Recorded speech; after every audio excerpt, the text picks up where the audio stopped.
Hello and welcome to The Beat, a news and talk program brought to you by the Center for Community Media here at Worcester State University. I'm your host, Josh Vongkhamheuang, and today we will be talking with Ryan Forsythe, Vice President of Enrollment Management here at Worcester State. Thank you for joining us, Ryan. Thanks for having me, Josh. How are you today? Wonderful. How are you? Good. Can you explain to us what your role is as Vice President of Enrollment Management here at Worcester State? Yeah, I get that question a lot because it's not, the title Vice President for Enrollment Management isn't exactly like firefighter or teacher. You know, you don't know exactly what an Enrollment Management Vice President does.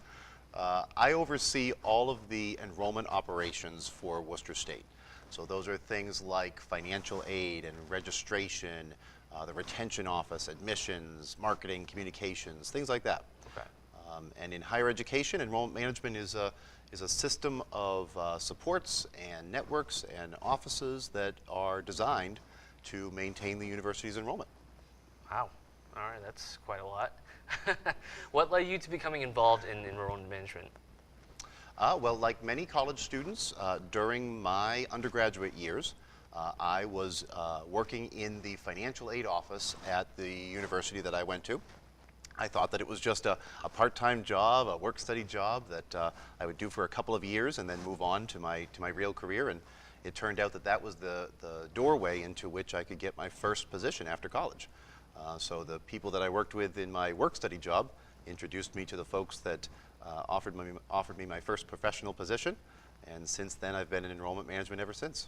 And you really like it, enjoy it? I love it. I love it. I absolutely enjoy it because we get to see students mature through college into what they can be after a college education, and it's the most rewarding work that I could think to do. Oh, that's awesome.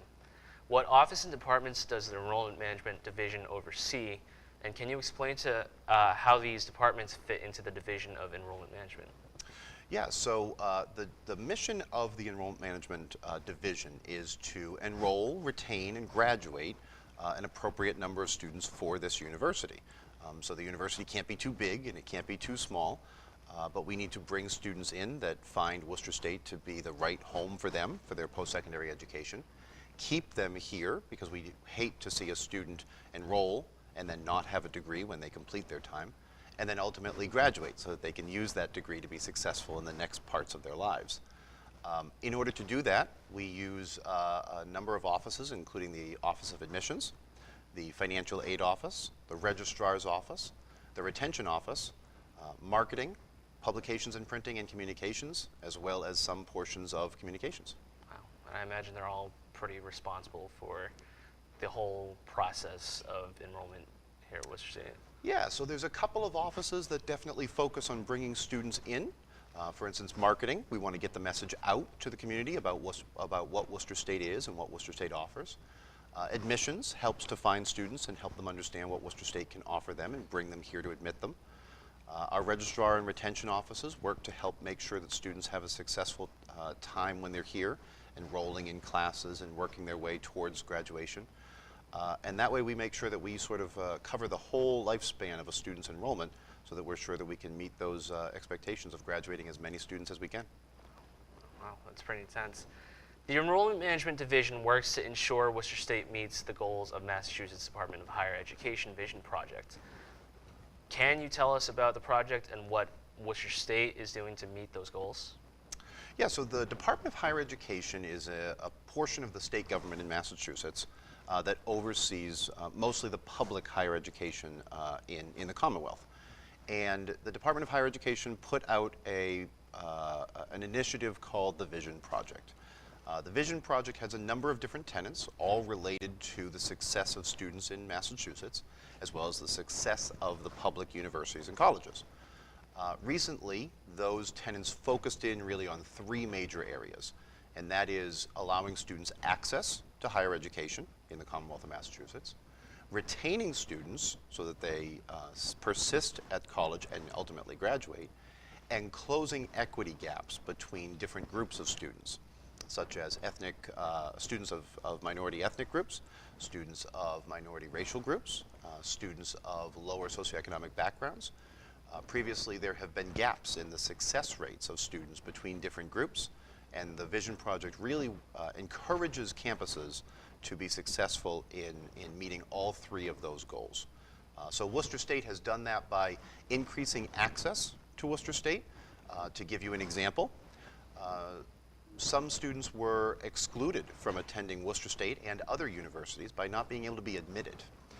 Some of the things that prohibit admission to a university are things like not being successful in high school, or failing standardized tests, or I should say not doing well on standardized tests. So what Worcester State did is we analyzed our own data to determine whether or not the SAT or ACT really predicted a student's success at Worcester State. And you know what we found, Josh? What? It did not. The standardized tests, the SAT and the ACT, do not predict that a student's going to be more successful at Worcester State. So really what it was doing was keeping more students out of Worcester State than predicting who was going to be successful here. Right.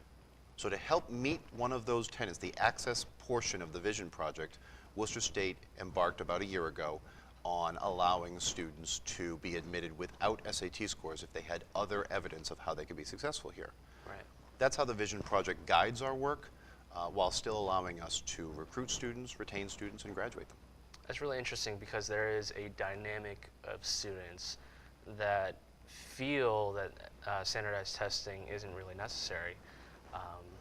A lot of students do well with hands-on training versus sitting there and actually taking a test. I'm one of those students, so it's really cool to see that the Vision Project is allowing more opportunity for higher education. That's right. That's right. More students are finding their way to higher education because of the encouragement we get from the Commonwealth through the Vision Project. Wow. Wow. Based on your experience, what does your office do in order to understand the needs of today's college students? Yeah, that's paramount for us because students are the lifeblood of our university, right? Without students, we don't have the students that we want to bring in the front door. We don't have the students to be involved in all the academic programs. We don't have the students to be involved in the extracurricular activities and the sports activities and all the things the university has to offer. So we have to understand what it is that students want. The university regularly polls students, not only students as they're here, enrolled in classes, but before they even arrive here. We ask students as they're considering Worcester State, what are the things that helped you decide that this is the place that you could be or this is the place that you could be successful? That information that we garner from students, from surveying students about their opinion, feeds a lot of the work that we do. It changes the way in which we do our work so that we're sure that we're recruiting the right number of students and the students that can be successful here, as well as supporting them so they can be successful. Just as on a side note, what about students who have taken a hiatus from Worcester State? I'm a student that took a break about almost 2 years before continuing, so is there a specific limit as to how much time a student can take off before having to go through the enrollment process again? Yeah, the short answer is not really. A student can leave from the university, be gone for a period of time, and then return to the university. The thing that is a complicating factor is if a student leaves Worcester State and goes to another university. Then we have to reconsider that student's new credits, right? Because we want to give the student the credit for the classes they took at another college, right, and bring those credits in here. That's where we have to talk to the student. We have to review that new transcript. We have to make sure we get as many of those credits in here as possible. That's a little bit of a complicating factor. Also, there is a certain amount of time where the catalog that you began on at Worcester State remains current for you. You know, if I use the most extreme example, a computer science student who stays out of school for 10 years, by the time they come back, the computer science curriculum has changed so drastically that it really is necessary to reconsider what new education a student might receive. Right. But that's more rare. What's more common is the scenario that you described. A short break for whatever reason. Life happens, finances happen, family happens, and then when a student comes back, we want them to come back and complete that degree. It's in the best interest of the university to bring that student back in, and it's in the best interest of the student to come back and finish the degree. I'm glad to be back after the 2 years that I took off. I'm glad you are too. So what would be your advice for students looking to enroll here at Worcester State University? Yeah, so we talk often with prospective students and prospective students' families about making sure that Worcester State is right for them. Approximately 80% of the students that enroll at Worcester State visit Worcester State first. They come on campus and they get a feel for this place. We can tell students what our academic programs are. We can tell students what our extracurricular options are. We can tell students about what the residential experience might be for students that wish to live on campus. But until a student comes on campuses and experiences it for themselves, there very often isn't that check, that internal check. Is this a place that I feel comfortable? We know that we have supports in place to support almost every student, but when the student comes on campus, that's really when they experience the place and they get that feel for whether or not this is a place they can be successful. So we encourage every student to do their homework on academics and finances and all the things that go into making a college decision, but then also come on campus.